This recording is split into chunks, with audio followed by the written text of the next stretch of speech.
Put your hands together for Marcus Engel. Thanks, sir.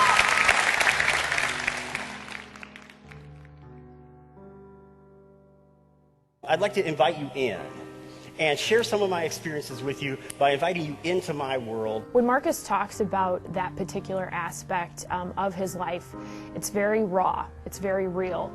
When I turned and looked out my window, the only thing I could see was a pair of headlights that was about that far from my face.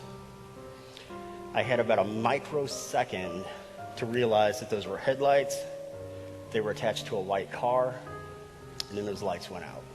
And when I came to, I was laying face down, stomach down, chest down in the street, trying to pull oxygen into my mouth, into my lungs, so I can spit that scream out. And I can't do it because my mouth is so full of blood and teeth and gasoline.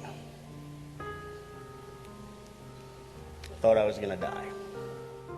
I remember feeling just absolutely helpless when he was talking about that because of the picture that he paints and how he makes you feel like you're right there with him. I woke up the next morning. I can't see. Everything I hear sounds like I'm underwater. I can't smell.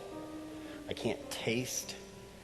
Nothing takes away the pain except if I lay absolutely stone dead still. You feel like you're going through the experience with him, and then you move on to the next step of his process, and you know, the healing process begins then, and you feel like you're right there with him there too. Took the pen and wrote, "Were the people in the other car drunk?" She said, "Yes, they were." First time I heard him talk, he was in front of probably 220 police officers of different walks of life, from chiefs of police to commanders to sergeants to patrolmen to new police officers to 30-year veterans, and that's a pretty tough crowd. To date, I have laid on an operating room table for more than 300 hours. I went through having doctors come in and tell me I'd never see again. He actually just snatched their hearts, and they all were just listening to him very intently to hear what his message was, and after it was all over with, there were a lot of people that came up and wanted to shake his hand and say thank you. When the world is pulled out from under you, as it was for me, you got to question a lot of things about yourself, don't you? When you sit in the audience and you listen to Marcus, you think Marcus is talking directly to you. If I had my sight back for 10 seconds, I would want to see two things. First of all, I want to see in a mirror. Second of all, I want to see my wife. Just the simple things in life that he kind of turns around and makes you look at it from a different aspect. Marcus was brought to our company to energize the people that we work with and to get them refocused on their goals. There's nothing I can do to change what has happened. All I can do is change the future. With the one thing I had control over, which was my attitude, I started trying to rebuild my life. Here is this person that has had so many goals in front of him and has not only met many of those goals, but has far exceeded them, has met them way before the timeline given to him. And I think that was very inspirational in people's business lives. But then other people walked away just feeling like, wow, you know, maybe I can go home and be a better parent or be a better friend because of his message. You know anybody dumb? Okay, good. Me too. Know quite a few dumb people, actually. Ever been under the care of somebody dumb? Marcus is really funny. His humor is amazing. Start thinking about 20,000 students on campus.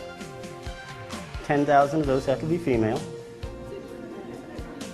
Chicks dig dogs. I dig chicks. And you all see the little gerbil wheel working. Sadly enough, it was my hormones that determined whether or not I got to see an eye dog. Hearing him speak, I knew that I needed to have him come to my campus and speak to the students that I worked with at the time who were members of Greek fraternal organizations. I don't remember who I was asking.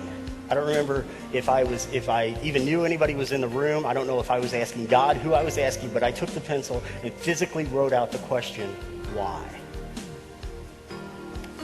And I got an answer. His message goes so far beyond, this is, you know, what can happen if you drive drunk. That's such a minuscule portion of it. It's really more about life changing on a dime and then going on it and doing things that you never knew that you could. However, if you raise your hands to ask me a question, I will not call on you. Some of y'all may get that on the way home. So, just 2 minutes in, I was like, oh my gosh, so inspired, and that aha moment where you're like, wow, if Mark can get through everything he's been through, like, there's nothing I can't get through. His book about the other end of the stethoscope is really, probably the one that hits hardest or closest to home, I should say, for the medical professional. and finally, one of the nurses has a brainstorm. She says, Marcus, here's what's going to happen. I'm going to ask you a yes or no question. If you want to answer yes to that question, hold up one finger. If you want to answer no to that question, hold up 2 fingers. It's just that patient's perspective. I mean, just really honest, straightforward. This is what I experienced. Then some genius of a doctor walks in my room to examine me. Man lays across the side of my bed. My body flops over to one side. I'm taking my hand and pounding it into the bed, trying to get him to stop, And the man has the audacity to ask, did that hurt? So I held up one finger to show him how much it hurt. One of the things that's so unique about my speaking is I'm providing a true real-life example. It's not textbook theory. It's the true principles and elements that I had to utilize to get through my experiences. The experience of knowing him changes anyone. He's got a way of captivating an audience. I don't know how he does it, but he definitely has something about him that he can kind of take his message, draw you into the conversation, keep you in suspense, and set you down gently at the end of the story. There are so many speakers out there, and I understand what people are experiencing as they have, they're pouring through the videos and, the one-sheets and all of that they get from all of the speakers bureaus. But I think that Marcus has a very different message. I have to forgive.